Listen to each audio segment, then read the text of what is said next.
রমজানের সর্বশেষ আমল কি ভাই? শেষ আমল, মানে এরপর আর কোনো আমল নাই। কি সেটা? রমজান মাসে অনেকগুলো আমল আছে না? আমরা তারাবি পড়ি, সাহরি খাই, রোজা রাখি, অনেক কিছুই করি। শেষ আমল কোনটা, যে এটা দিয়ে এন্ডিং, আর কোনো আমল নাই? সেটা হলো, সবাই জানি কিন্তু হয়তো মাথা আনতে পারছি না, সদকায়ে ফিতর দেওয়া, ফিতরা দেওয়া। এটা হলো রমজানের শেষ আমল। এটা দিয়ে রমজান মাসকে আমরা বিদায় দিই। অন্য অর্থে এটাকে বলতে পারি যে রমজানের পরের প্রথম আমল বলতে পারি, কারণ এটা শুরু হয় মূলত শাওয়ালের চাঁদ দেখা গেলে, ঈদুল ফিতরের চাঁদ দেখা গেলেই তখন এটা প্রযোজ্য হয়, যদি এক দুদিন আগে থেকে দেওয়া যায়। এই ফিতরাটা আমরা কেন দেই? ফিতরা দেওয়ার উদ্দেশ্য কি? নবী করিম সাল্লাল্লাহু আলাইহি ওয়াসাল্লাম দুটি উদ্দেশ্যের কথা বলেছেন। এক, তিনি বলেছেন যাকাতুল ফিতরি তুহরাতান লিস-সাইমি মিনাল লাগবি ওয়ার রাফাস ওয়া তু'মাতান লিল মাসাকিন। প্রথম কারণ হলো, তিনি বলেছেন যে এটা হলো রোজাদার ব্যক্তি সারা মাস জুড়ে যে সিয়াম সাধনা করেছে, ইবাদত বন্দেগী করেছে, যে মেহনত মুজাহাদা করেছে, এই সারা মাস জুড়ে ইবাদত বন্দেগী করার ফলে তার মধ্যে অনেক অর্জন যেমন হয়েছে, আবার অনেক ত্রুটিও ছিল। রোজাটা রাখতে গিয়ে সে কখনো অনর্থক কথা বলে ফেলেছে, রোজা রেখে অনর্থক বেহুদা কথা বললে রোজা প্রাণ আপনার ক্ষতিগ্রস্ত হয়, রোজা নষ্ট হয়, রোজার রূহ থাকে না, রোজার মান কমে যায়, কোয়ালিটিতে ঘাটতি হয়। এই যে রোজা রেখে আমরা কিছু উল্টাপাল্টা কথা, উল্টাপাল্টা কাজ করেছি যেগুলো রোজার সাথে যায় না, তো সেগুলোর কারণে রোজাটা তো ত্রুটিপূর্ণ হয়ে গেল। এই ফিতরা দেওয়ার কারণে সেটা রিফাইন্ড হয়ে যায়, সেটা ফ্রেশ হয়ে যায়, সেটা আল্লাহ তাআলা পরিচ্ছন্ন করে গ্রহণ করে।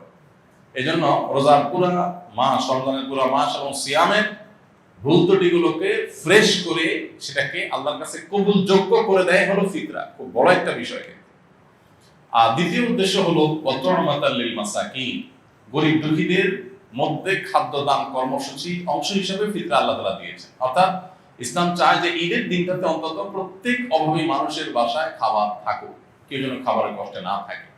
এই জন্য ফিতরা আমাদেরকে পৌঁছাতে হয়। কখন পৌঁছাতে হয়? সেটা ঈদের চাঁদ দেখা যাওয়ার আগে থেকে।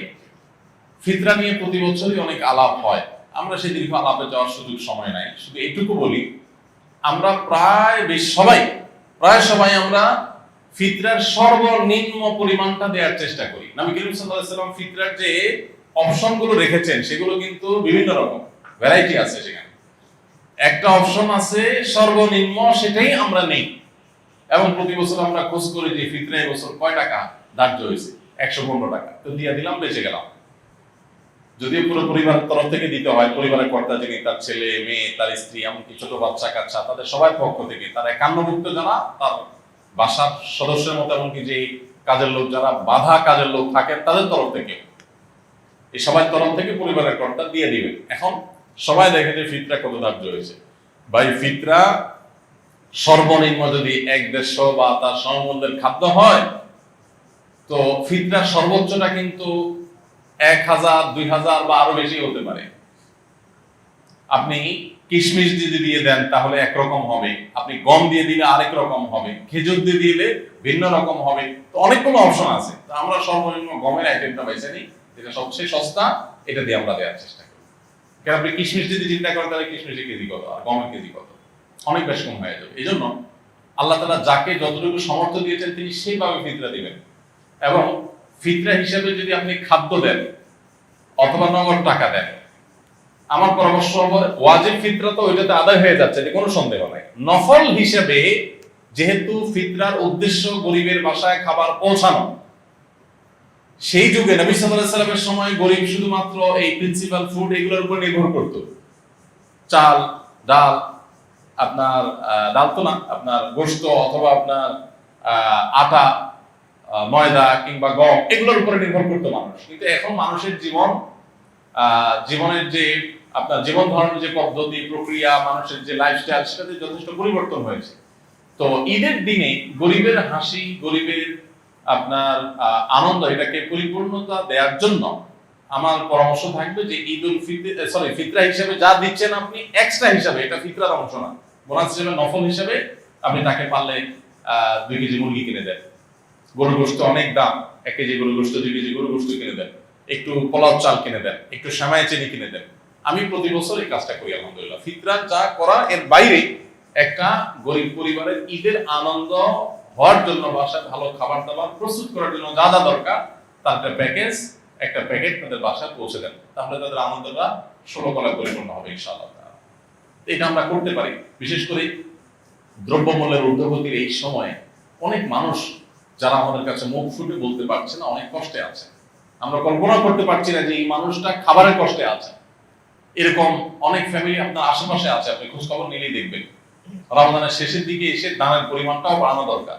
তারই অংশ হিসাবে আমরা ফিতরাটার পাশাপাশি আরো বিভিন্ন খাদ্য আইটেম গুলো গরিবের বাসা, বিশেষ করে ছোট বাচ্চা কাচ্চা থাকলে তাদের জন্য ঈদের একটু কাপড় চোপড় পাঠায় দেয়। তাদের আনন্দটা যে কত বেশি হবে সেটা হয়তো আপনি লাখ টাকা দান করলে কোনো সময় সেটা অর্জন হবে না। সবসময় নগদ টাকা দান করলে সব বেশি হয় তা কিন্তু না। আমি সৌদি আরবে দেখেছি কিছু মানুষকে, সেখানে অদ্ভুত অদ্ভুত মানে নেকামলের প্রতিযোগিতাকারী মানুষদেরকে দেখতাম, যেটা মানে কল্পনাও করা যায় যে মানুষ কত ভালো কাজের জন্য খোঁজে। আমার একবার মনে আছে যে কোন একটা সুপার শপে কেনাকাটা শেষে, এরকম রমজান মাসেই হবে, আমি বিল দেওয়ার জন্য কাউন্টারে আসছি। তো এক সৌদি নাগরিক আমার লেবাস পোশাক দেখে বুঝছে যে বাংলাদেশি। তো বাংলাদেশি মানে মনে করে তারা গরিব মানুষ, আর আসলে আমি গরিব। তো আমার পিঠে এরকম আস্তে করে আলতো করে হাতটা রাখছে খুব সুন্দর করে, মানে যেটাতে আমি মানে রাখার তো একটা ধরন আছে, আস্তে করে পিঠের উপর হাতটা রাখছে, মানে খুব কোমলতার সাথে, স্নেহের সাথে। স্নেহের পরশের হাতটা রাখলাম, আমি ফিরে তাকালাম, দেখি যে একজন সৌদি নাগরিক, আমি চিনি তাই। তো সে বলতেছে যে যদি তুমি মনে কিছু না করো, তোমার বিলটা আমি দিতে চাই। আমি দুনিয়ার বাজার করছি, হয়তো ঈদের জন্য বাজার হয়েছে, তো কয়েকশো রিয়াল হয়েছে। উনি বলেন যে যদি কিছু মনে না করেন আমি দিতে চাই, হাদিয়া, গিফট, জাস্ট গিফট। এখন কি বলা যায়, গিফট দিবে, নিষেধ করার কিছু নেই, বলো ঠিক আছে। তখন উনি দিলেন। আমার কাছে আইডিয়াটা খুব ভালো মনে হলো। আপনি বাজারে চলে যান, বাজারে যে দেখবেন বহু মানুষ মাছ বাজারে কাচুমুচু করছে, ছটফট করতেছে, একবারে মাসালা কাছে আবার ওই মাসালা যায়, তার মানে বাজেটের সাথে তার চাহিদা বা প্রয়োজনে মিলাতে পারছে না বেচারা। এই লোকটাকে ওইরকম পেছন থেকে আলতো করে হাত বুলিয়ে তাকে একটু বলেন, ভাই আমি আপনার এই মাছের বিলটা দিতে চাই, যদি আপনি মনে হচ্ছে না করেন। আপনি দেখেন যে কোনো একটা বাচ্চা, গরিবের বাচ্চা, সে হয়তো কোনো একটা মুদি দোকানের পাশ দিয়ে ঘুরছে, কোনো একটা খাবার দোকানের পাশ দিয়ে ঘুরছে, বারবার কাচুমুচু করছে, খেয়াল করেন, তাকে ওই খাবারটা একটু কিনে আপনি হাতে তুলে দেন। অনেক সময় লক্ষ লক্ষ টাকা নগদ দেওয়ার চাইতে ওই সামান্য কিছু টাকার ওজন অনেক বেশি হয়। তো এই বছর বিশেষ করে ঈদকে সামনে রেখে আমাদের এই আমলটা হতে পারে, কারণ ঈদের এই সময়টাতে অনেক মানুষ কষ্টে আছে, অনেক মধ্যবিত্ত আছে যাদের লেবাস পোশাক চলাফেরা দেখে বোঝার কোনো উপায় নাই যে তারা খাবারের কষ্টে আছে রীতিমতো বাচ্চা কাচ্চা। আমি রমজানের শুরুর দিকে আহ্বান করেছিলাম যে একটা মাছ কিনে দেন, একটু সাহি করতে পারে বাচ্চাদেরকে সাথে নিয়ে, একটু মুরগি কিনে দেন, একটু গরুর গোশত কিনে দেন। এমনও আছে যে গত রমজানে গরুর গোশত খেয়ে, কোরবানিতে গরুর গোশত খেয়েছে, এই পর্যন্ত আর গরুর গোশত কিনে খেতে পারে নাই। তাকে আপনি 2 কেজি গরুর গোশত দিলে তার বাসায় আনন্দটা কোন পর্যায়ে চলে যাবে। দেখুন, ডক্টর আব্দুল্লাহ জাহাঙ্গীর রহমাতুল্লাহ একটা কথা বলতেন যে আপনি 2 কেজি গরুর গোশত কিনছেন নিজে খাওয়ার জন্য, অনেকদিন পরে কিনছেন, বাচ্চা কাচ্চা নিয়ে খাবেন, খুব আনন্দ করবেন, সন্দেহ নাই এটা আপনাকে অনেক বেশি আনন্দ দিবে। কিন্তু এর মধ্যে যদি আপনি দেখেন যে কোনো মানুষ খাবারই পাচ্ছে না, অনেকদিন পর্যন্ত না খেয়ে আছে, কষ্ট করছে, এই জিনিসটা তাকে আপনি দিয়ে দেন, বাহ্যিকভাবে মনে হবে কষ্ট হয়েছে, মূলত সেখানে যে আনন্দটা হবে ওইটা আপনি খেয়ে যে আনন্দ পাবেন তার চাইতে অনেক বেশি হবে।